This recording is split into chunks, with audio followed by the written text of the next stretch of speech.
ಸಮಸ್ತ ವೀಕ್ಷಕರಿಗೆ ನಮಸ್ಕಾರ. ನಮ್ಮ ಬೆಂಗೇರಿ ದಾನಮ್ಮ ಯೂಟ್ಯೂಬ್ ಚಾನಲಿಗೆ ನಿಮಗೆಲ್ಲರಿಗೂ ಸ್ವಾಗತ. ಭಾರತವು ಪುಣ್ಯ ಪುರುಷರ, ಶರಣರ ಹಾಗೂ ಅದ್ಭುತ ಶಕ್ತಿ ದೇವತೆಗಳ ಬೀಡಾಗಿದೆ. ಅದರಲ್ಲೂ ನಮ್ಮ ಕರ್ನಾಟಕದ ಶರಣ ಸಂಸ್ಕೃತಿ ಇಡೀ ವಿಶ್ವಕ್ಕೆ ಮಾದರಿಯಾಗಿದೆ.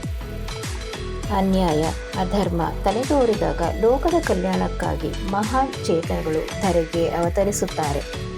ಅಂತಹ ಮಹಾನ್ ಶರಣೆಯಲ್ಲಿ ಒಬ್ಬರು ಕೋಟ್ಯಾಂತರ ಭಕ್ತರ ದೈವ, ದಾನ ಧರ್ಮದ ಅಮ್ಮ ಶ್ರೀ ಗುಡ್ಡಾಪುರದ ದಾನಮ್ಮ ದೇವಿ. ಈ ದೇವಿಯು ಹೇಗೆ ಒಬ್ಬ ಸಾಮಾನ್ಯ ವ್ಯಕ್ತಿಗೆ ಒಲಿದು ಗುಡ್ಡಾಪುರದಿಂದ ಹುಬ್ಬಳ್ಳಿ ನಗರದ ಗೋಪನಕೊಪ್ಪ ಬಡಾವಣೆಯ ಬೆಂಗೇರಿ ಗ್ರಾಮದಲ್ಲಿ ಬೆಂಗೇರಿ ದಾನಮ್ಮನ ನೆಲೆಸಿದರು ಅನ್ನುವ ಮಾಹಿತಿಯನ್ನು ನಾನು ನಿಮಗೆ ತಿಳಿಸುತ್ತೇನೆ. ಬೆಳಗಾವಿ ಜಿಲ್ಲೆಯ ದೇಸನೂರು ಎಂಬ ಒಂದು ಸಣ್ಣ ಗ್ರಾಮ. ಈ ಗ್ರಾಮದಲ್ಲಿ ಉದಾಸಿ ಹಿರೇಮಠ ಶ್ರೀ ಶೈಲನಾಥರು ಹಾಗೂ ಶ್ರೀಮತಿ ಪಾರ್ವತಿ ದೇವಿಯವರು ವಾಸವಾಗಿದ್ದರು. ಇವರಿಗೆ 6 ಜನ ಮಕ್ಕಳು.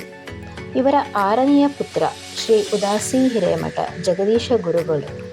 ಇವರಿಗೆ ತಮ್ಮ ತಂದೆಯವರು ಮಾಡುತ್ತಿದ್ದ ಪಾಂಡಿತ್ಯವನ್ನು ತಾವು ಕೂಡ ಕಲಿಯಬೇಕು ಎಂಬ ಅದಕ್ಕಾಗಿ ಅವರು ಬೆಳಗಾವಿಯಿಂದ ಗುಡ್ಡಾಪುರಕ್ಕೆ ಕಾಲ್ನಡಿಗೆಯಲ್ಲಿ ತೆರಳುತ್ತಾರೆ. ಗುಡ್ಡಾಪುರದ ದಾನಮ್ಮ ದೇವಿಯ ದರ್ಶನ ಪಡೆದು ಆ ದೇವಸ್ಥಾನದಲ್ಲೇ ಮಲಗಿಕೊಳ್ಳುತ್ತಾರೆ. ನಡೆದು ಬಂದ ಆಯಾಸದಿಂದ ದೇವಿಯ ಸನ್ನದಿಯಲ್ಲೇ ನೆಮ್ಮದಿಯಾಗಿ ನಿದ್ದೆ ಮಾಡುತ್ತಾರೆ. ಆ ಸಮಯದಲ್ಲಿ ಒಂದು ಪವಾಡ ನಡೆಯುತ್ತೆ. ಜಗದೀಶ ಗುರುಗಳ ಕನಸಿನಲ್ಲಿ ಸಾಕ್ಷಾತ್ ಆ ದೇವಿಯು ಬಂದು, ಭಕ್ತ, ನಾನು ನಿನ್ನ ಭಕ್ತಿಗೆ ಮೆಚ್ಚಿದ್ದೀನಿ, ನಿನ್ನ ಜೊತೆ ನಾನು ಕೂಡ ಬರ್ತೀನಿ, ನನ್ನನ್ನು ಹುಬ್ಬಳ್ಳಿಗೆ ಕರೆದುಕೊಂಡು ಹೋಗು ಎಂದು ಹೇಳುತ್ತಾಳೆ. ಆಗ ತಕ್ಷಣ ಗಾಬರಿಯಿಂದ ಎಚ್ಚರವಾಗಿ ಸುತ್ತಲೂ ನೋಡಿದಾಗ ಅಲ್ಲಿ ಯಾರೂ ಕೂಡ ಇರುವುದಿಲ್ಲ. ದೇವಿಯ ಆದೇಶದಂತೆ ಜಗದೀಶ ಗುರುಗಳು ಕುಟುಂಬ ಸಮೇತರಾಗಿ ಹುಬ್ಬಳ್ಳಿಯಲ್ಲಿ ಬಂದು ನೆಲೆಸುತ್ತಾರೆ. ಮೂಲತಃ ವೃತ್ತಿ ಜೀವನದಲ್ಲಿ ಶಿಕ್ಷಕರಾಗಿದ್ದ ಗುರುಗಳು ಹುಬ್ಬಳ್ಳಿಗೆ ಬಂದು ನೆಲೆಸಿದ ನಂತರ ಒಂದು ದಿನ ತಮ್ಮ ಮಡದಿ ಮಕ್ಕಳು ಹಾಗೂ ಸಹೋದರರಿಗೆ ತಮ್ಮ ಕನಸಿನಲ್ಲಿ ಬಂದು ಕೊಟ್ಟ ಆದೇಶವನ್ನು ಅವರಿಗೆ ತಿಳಿಸಿದಾಗ ಎಲ್ಲರೂ ಕೂಡ ಒಪ್ಪಿಗೆಯನ್ನು ಕೊಡುತ್ತಾರೆ. ಹಾಗೆ ಕೆಲವೇ ದಿನಗಳಲ್ಲಿ ಕುಟುಂಬದವರ ಸಹಕಾರದೊಂದಿಗೆ ಗುಡಿಯನ್ನು ಕೂಡ ಕಟ್ಟಿಸುತ್ತಾರೆ. ಅಂದಿನಿಂದ ಇಂದಿನವರೆಗೂ ಹುಬ್ಬಳ್ಳಿಯಲ್ಲಿ ನೆಲೆಸಿದ್ದ ದಾನಮ್ಮ ದೇವಿ ಪವಾಡಗಳನ್ನು ಮಾಡುತ್ತಿದ್ದಾರೆ. ಹಾಗೆ ಜಗದೀಶ ಗುರುಗಳು ಹಾಗೂ ಅವರ ಕುಟುಂಬದವರೆಲ್ಲರೂ ಕೂಡ ಈ ದೇವಿಯ ಸೇವೆಯಲ್ಲಿ ತೊಡಗಿಸಿಕೊಂಡಿದ್ದಾರೆ.